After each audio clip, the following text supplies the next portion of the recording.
It was supposed to be harmless. A quiet lunch. No aides, no press, no agenda. Just two senior royal women sharing a private moment away from cameras.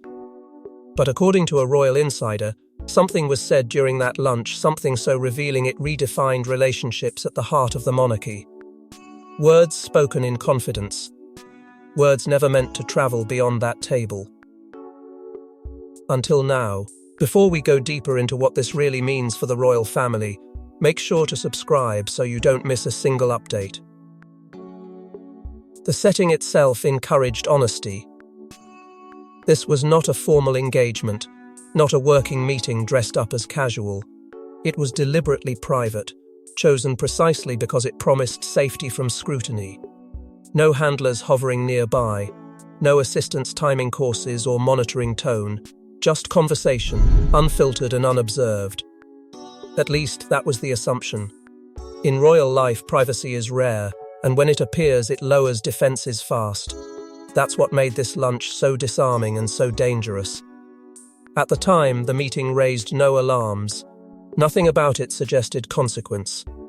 Two women, both experienced in navigating expectation, both accustomed to measured words, both trusted to understand the boundaries that protect the institution. Trust, in this moment, wasn't guarded. It was presumed. That presumption created space. And space, when paired with familiarity, invites truth to surface in ways it usually cannot. The absence of staff mattered more than anyone realized. Without witnesses, there was no immediate restraint, no reminder of how easily words can echo beyond their origin. Silence became permission. Pauses became invitations.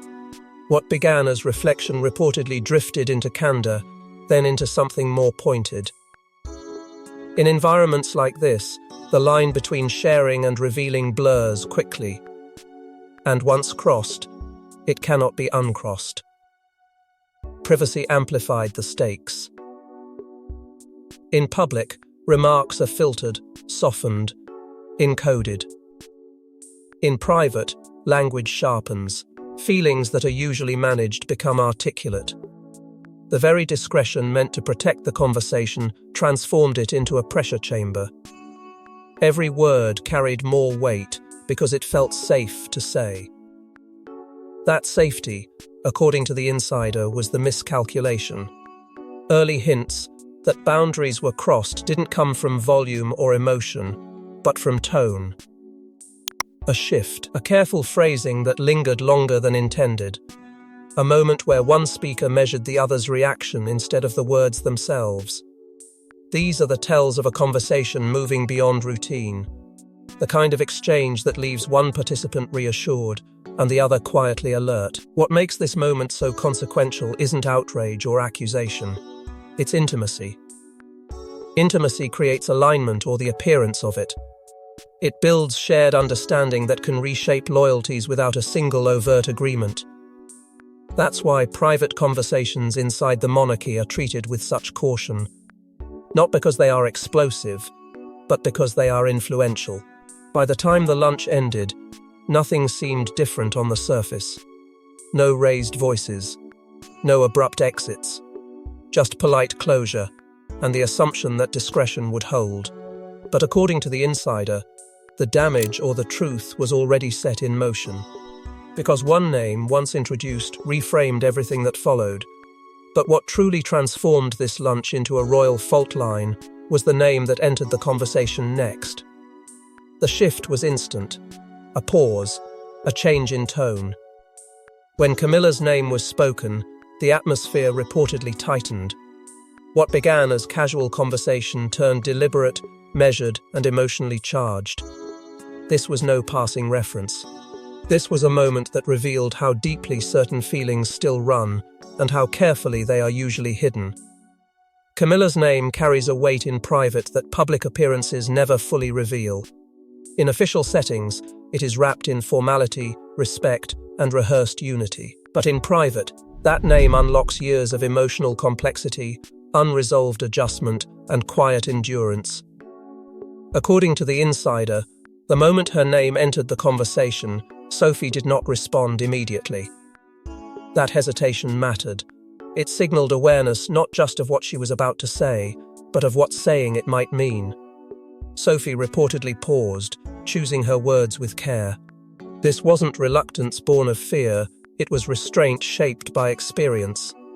She understood the line between observation and confession, and she stood on it briefly before stepping forward.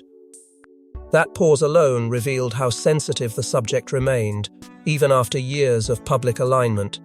Some names don't lose their emotional charge simply because time passes. They accumulate meaning instead. Catherine's reaction to the tonal shift was subtle, but significant.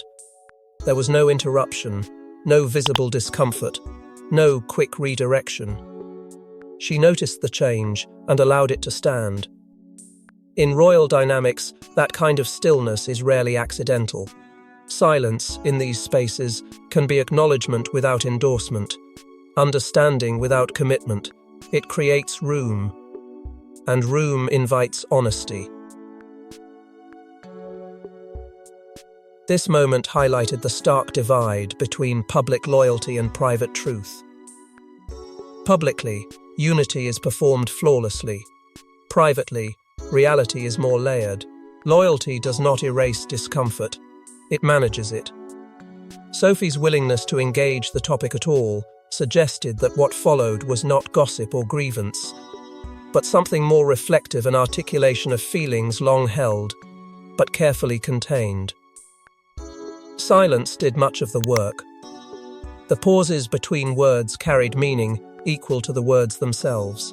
Sophie's tone, measured and calm, reportedly made the conversation more unsettling, not less. Emotion did not spill over.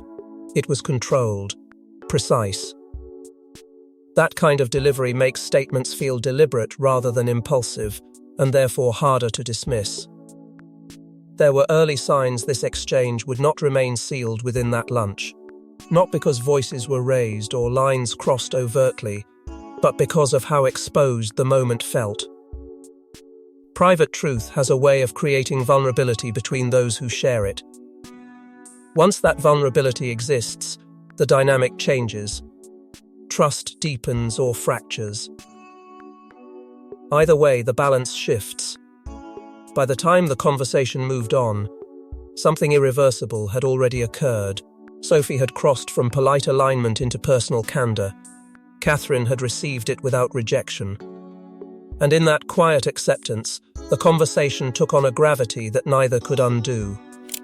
What had been safely internalized for years had found language, and language, once spoken, has consequences. Because once Sophie spoke, there was no taking the words back. According to an insider, Sophie didn't raise her voice. She didn't rant. She didn't attack. Instead, she spoke calmly, and that's what made it devastating. Her words weren't cruel, but they were unfiltered, honest. And for the first time, they revealed how one of the monarchy's most trusted figures truly feels about Camilla behind closed doors. The tone mattered as much as the content. Sophie's delivery was reportedly composed, deliberate, almost careful, as if she understood that emotion would dilute the truth she was trying to convey. Calm speech, in a royal context, carries authority. It signals thought rather than impulse. That calmness stripped away any chance of dismissal. This wasn't frustration venting itself in the moment.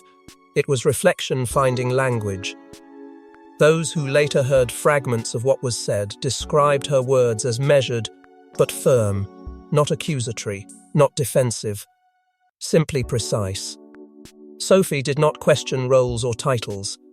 She spoke about dynamics, about how things feel rather than how they appear. That distinction is critical inside the monarchy, where appearance is often treated as reality.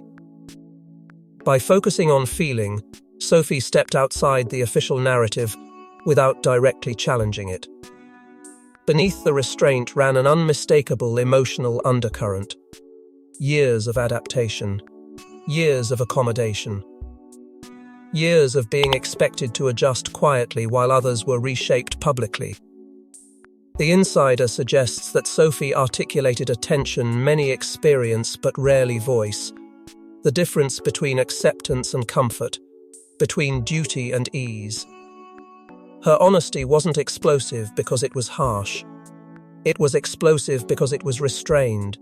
What made her remarks especially striking was how sharply they diverged from palace messaging. Officially, unity is absolute. Privately, Sophie's words suggested something more complex: alignment without intimacy, cooperation without closeness. This wasn't contradiction for its own sake. It was nuance finally being acknowledged. And nuance, in an institution that prefers certainty, can feel destabilizing. Sophie felt safe enough to speak openly because of the space she was in and the person across from her. Safety, in this case, wasn't guaranteed by walls or privacy alone. It was relational. The insider claims Sophie believed she was speaking to someone who understood the cost of constant composure, someone who would recognize the difference between complaint and confession. That belief changed how far she went. The significance of who was listening cannot be overstated. Words land differently depending on the ear that receives them. Sophie's choice to be candid suggested trust not just in discretion, but in comprehension. She wasn't asking for agreement. She was sharing reality. And sharing reality with the wrong person would have been reckless. With the right person, it became revealing. As the conversation continued, the weight of what had been said settled into the space between them. Nothing needed to be emphasized. The calm delivery did that work on its own. In royal life, where emotion is often disguised as protocol, this kind of honesty cuts deeper precisely because it refuses spectacle. It simply exists, undeniable and difficult to undo. By the time Sophie finished speaking, the insider suggests there was a shared understanding that something significant had just been placed on the table. Not an accusation, not a demand, a truth. And truths, once voiced, begin to rearrange relationships whether anyone intends them to or not. And the person listening may have been the most consequential choice of all. Catherine didn't interrupt. She didn't contradict. She didn't defend. According to the source, she simply listened, and that silence carried weight. In royal circles, silence is rarely neutral. It can be agreement, it can be restraint, or it can be strategy. Whatever it was, it left Sophie believing she was understood. Catherine's response, or lack of one, was precisely what made the moment so charged. She offered no verbal reassurance, no carefully placed counterpoint, no polite redirection. Instead, she held the space. In an environment where words are often deployed to manage perception, her stillness felt intentional. It signaled attention without commitment, empathy without declaration. That balance is difficult to maintain, and Catherine has spent years mastering it. Silence holds particular power inside royal dynamics because it protects flexibility. It avoids records. It creates plausible deniability. And yet, it can feel deeply affirming to the person speaking. For Sophie, the absence of interruption reportedly registered as permission. Not permission to continue speaking, she had already done that, but permission to be heard without judgment. That alone can be disarming, especially within an institution that trains its members to speak carefully or not at all. There was also the unspoken risk of being overheard, even in a setting designed for privacy. Sophie knew this. Catherine knew it too. Their awareness sharpened the intimacy of the exchange. When silence follows a sensitive disclosure under those conditions, it becomes a signal of trust. Catherine did not rush to close the conversation or steer it somewhere safer. She allowed the moment to exist. That choice mattered. Sophie may have interpreted Catherine's reaction as alignment, not because Catherine voiced agreement, but because she did not withdraw. In royal life, withdrawal is often the clearest form of dissent. The absence of it can feel like solidarity. That interpretation doesn't require explicit confirmation, it relies on proximity and presence. According to the source, "You owe Sophie me left the more table than believing this," her she perspective had reported. landed with someone who understood the nuance, the cost, and the constraint beneath it. The emotional alignment implied by stillness is subtle but potent. It forges a shared understanding without binding either party to a position. That kind of alignment can deepen trust quickly, especially between women who navigate the same expectations with different roles. It creates a sense of being seen, which in turn lowers defenses. In moments like this, relationships shift not through grand statements, but through shared quiet. What made the exchange feel unusually intimate was its restraint. There was no catharsis, no visible release. Just controlled emotion meeting controlled attention. That restraint intensified the bond rather than diluting it. The conversation did not escalate outward, it folded inward, becoming something private and consequential. In royal terms, that is where the most enduring alliances often form. Yet this intimacy carried a shadow. Silence invites interpretation, and interpretation can drift. What Sophie believed she heard in Catherine's quiet may not have been what Catherine intended to convey. Still, belief shapes behavior. Once Sophie felt understood, the dynamic changed. Trust had been extended. And trust, once given, creates expectations spoken or not. As the lunch drew to a close, nothing outward suggested a shift. But inwardly, the balance had moved. Catherine's silence had done its work, leaving room for meaning to settle and assumptions to take root. The exchange lingered precisely because it wasn't resolved with words. But what happens when private alignment begins to resemble shared positioning? This conversation didn't emerge from nowhere. It echoed years of quiet tension, carefully managed appearances, and unspoken discomfort. Sophie's alleged remarks fit into a longer, rarely discussed pattern one, where politeness masks unresolved strain and loyalty is expressed through endurance, not affection. For much of her public life, Sophie has occupied a position that demands precision and restraint. She learned early that survival inside the monarchy often depends on knowing when not to speak. Her public positioning has always been careful, calibrated to project steadiness rather than sentiment. That discipline earned trust, but it also required silence, especially on matters that stirred private discomfort. Over time, that silence hardened into habit, and habit into expectation. The role itself demanded emotional restraint. Sophie was expected to adjust smoothly, to accommodate shifting dynamics without protest, to model unity even when unity felt performative. That expectation carries a quiet burden.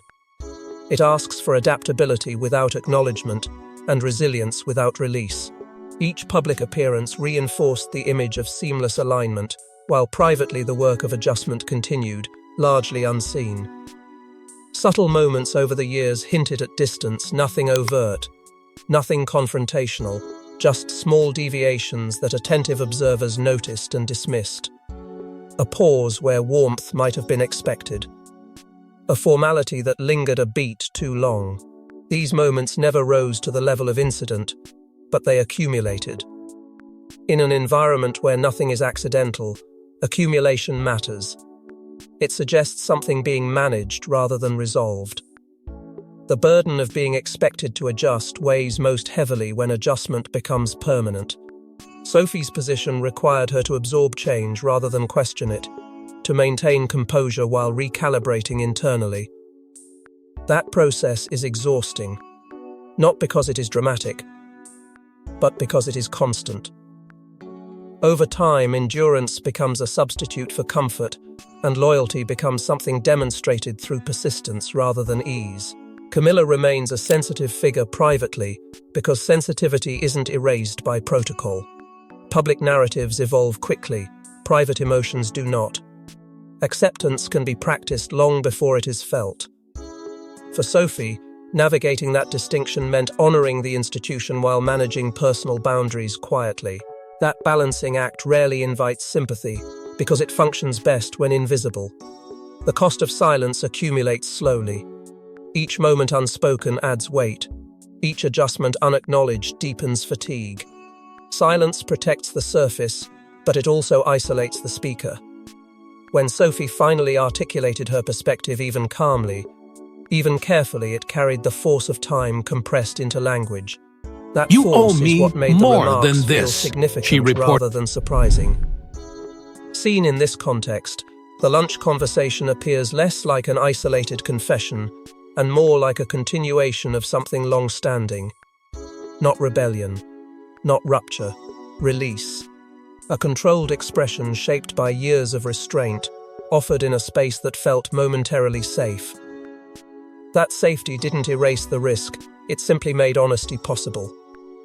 Insiders suggest this wasn't the first time such thoughts were shared, only the first time they carried consequence. Quiet concerns, once voiced, tend to seek recognition. And recognition, once granted, changes how silence is carried afterward. And according to insiders, this lunch may not have been the first time concerns were quietly shared. Sophie could have spoken to anyone. She didn't. She chose Catherine. That decision alone speaks volumes. In the royal hierarchy, trust is currency, and Sophie spent hers carefully. This wasn't venting, it was intentional, and it suggested Sophie believed Catherine represented something deeper than sympathy. Catherine is widely understood, within private royal circles, as emotionally discreet.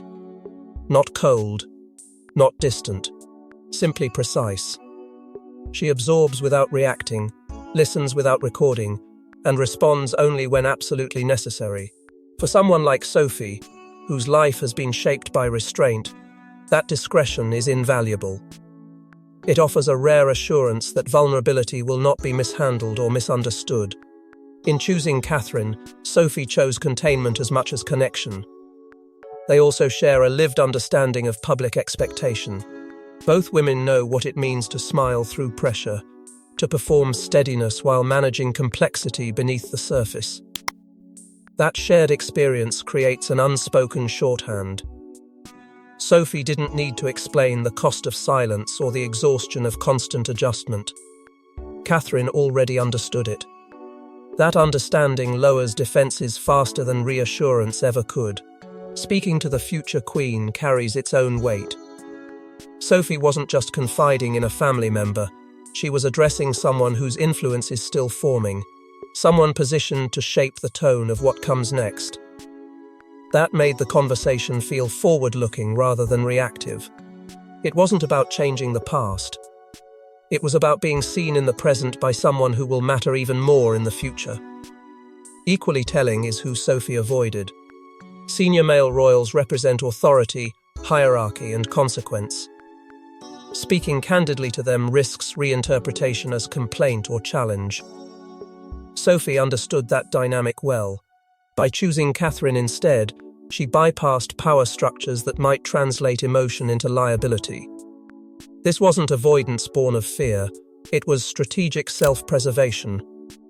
The risk Sophie knowingly took should not be underestimated. Even the most discreet listener exists within an ecosystem of obligation and perception. Sophie was aware that once words leave the mind, they live beyond intent. Still, she spoke. That choice suggests the pressure of restraint had reached a point where silence felt heavier than risk.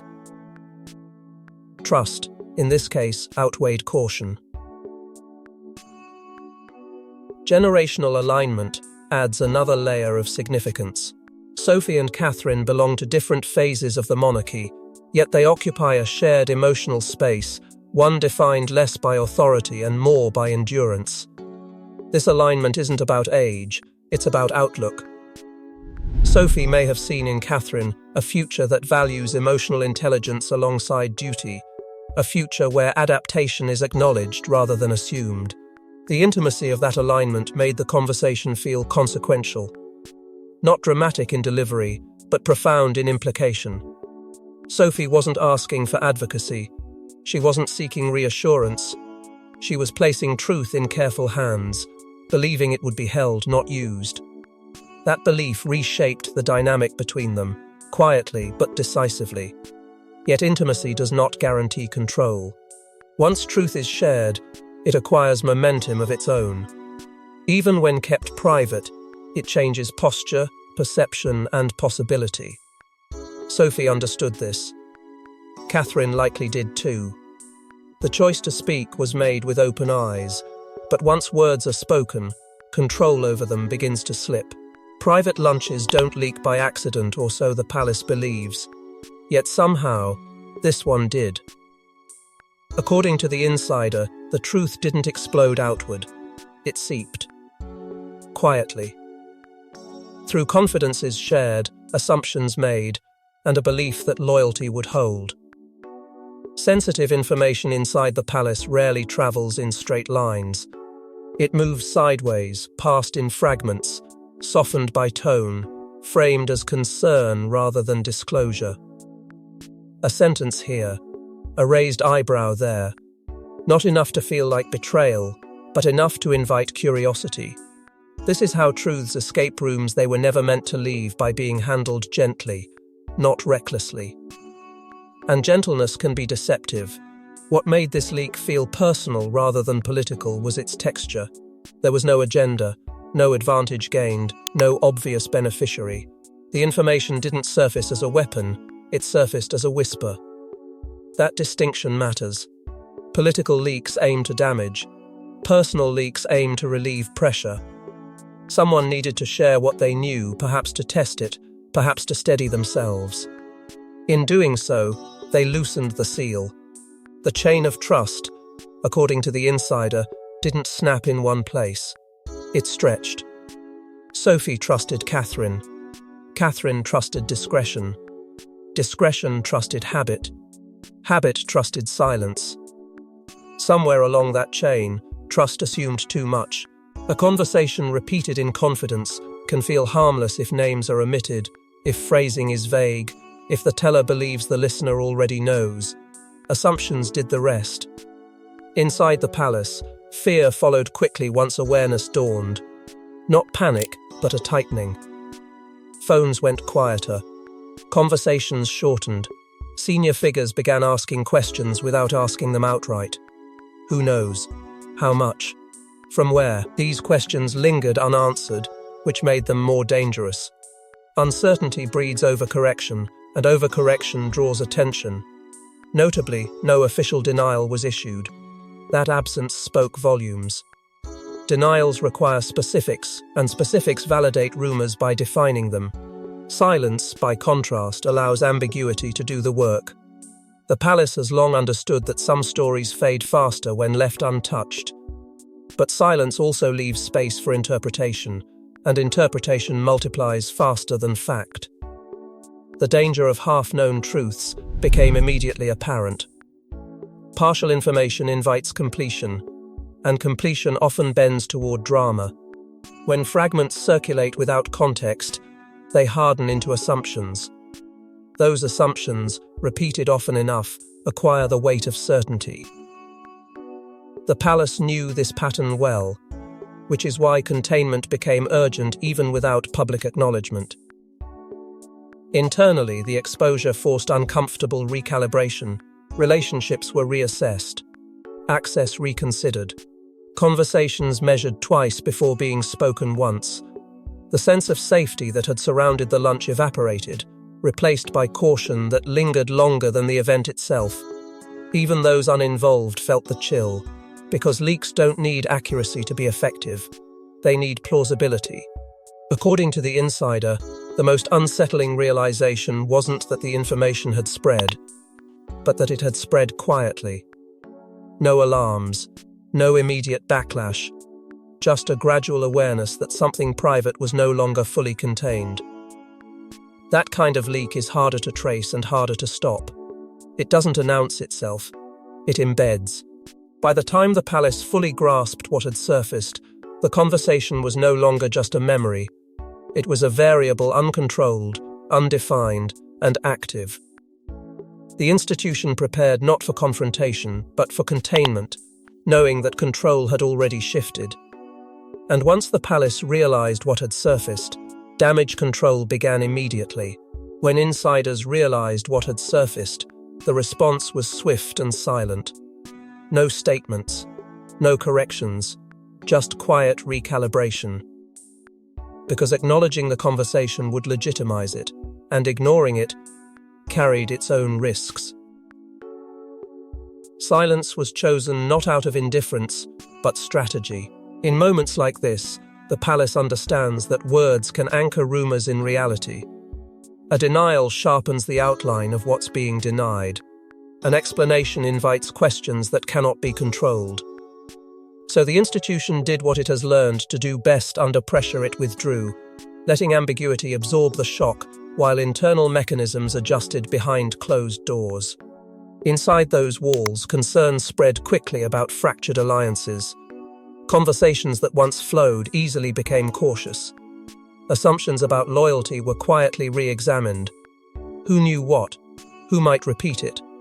And who might feel emboldened by the knowledge that private truths could slip beyond their intended confines?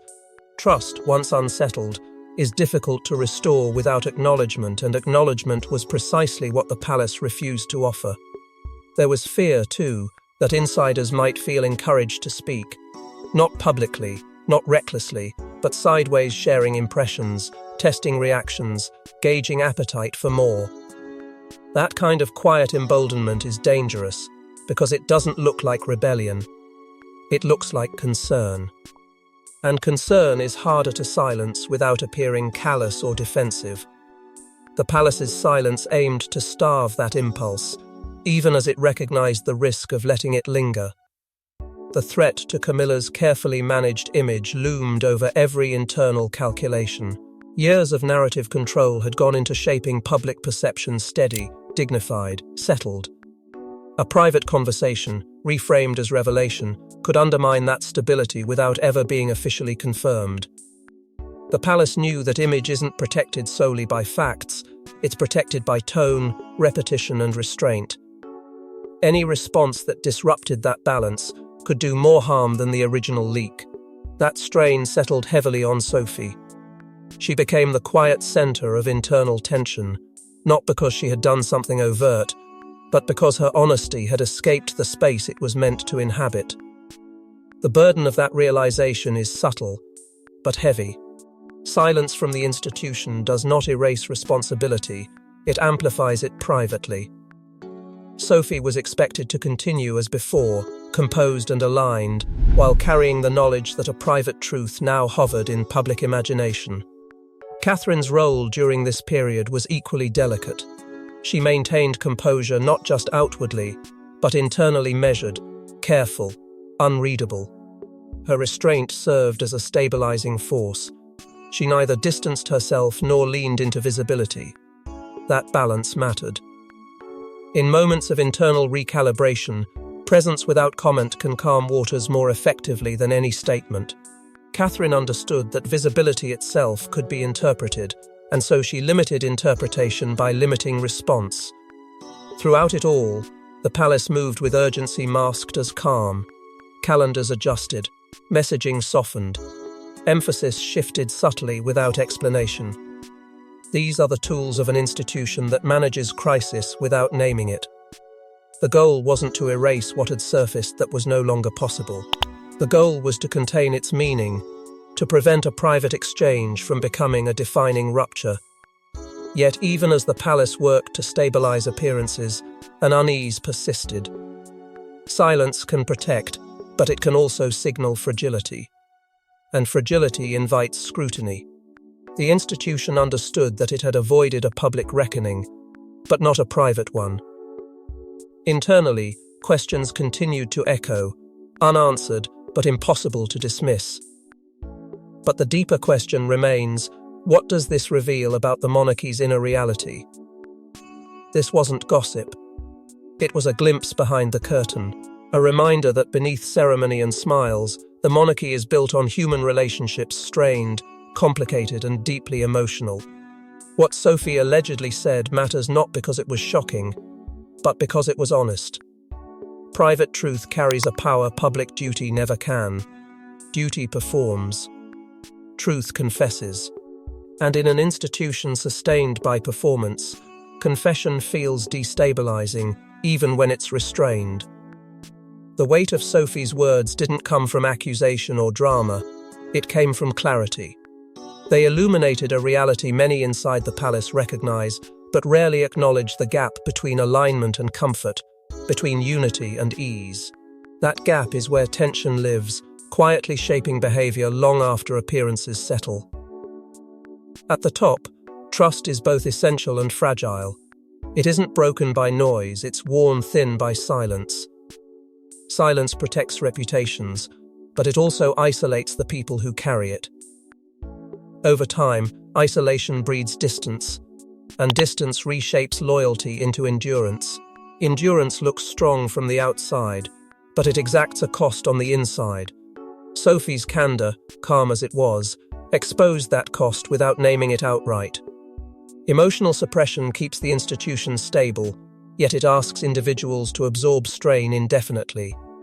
That bargain works until it doesn't. When truth finally finds a voice, it doesn't arrive as chaos, it arrives as inevitability. The conversation mattered because it acknowledged what suppression hides, that feelings persist even when protocol insists otherwise. That acknowledgement doesn't weaken the monarchy, it complicates it.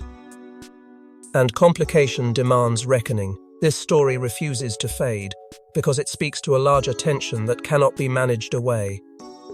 People sense authenticity even when details remain vague. They understand that private moments shape public realities more than statements ever could. The palace can soften edges and recalibrate tone, but it cannot erase the knowledge that honesty briefly surfaced, and that honesty changed how relationships will be interpreted going forward. What does this suggest about future royal dynamics? Less about rupture, more about recalibration. The institution will continue, as it always does, but with an added awareness that silence has limits. Trust will be guarded more carefully, conversations weighed more heavily, alignments considered with greater caution, and individuals, especially those accustomed to carrying strain quietly, will remember what it felt like to be heard. In the end, the most enduring consequence isn't controversy, it's recognition. Recognition that the crown rests on people, and people carry histories, boundaries, and truths that cannot be fully staged. Recognition that loyalty can coexist with discomfort, and that honesty, once expressed, rearranges relationships whether anyone intends it to or not. Because in the royal family, the most revealing moments aren't the speeches we hear, but the conversations we were never meant to know about. Thanks for watching, don't forget to like and subscribe, and we will see you in the next one.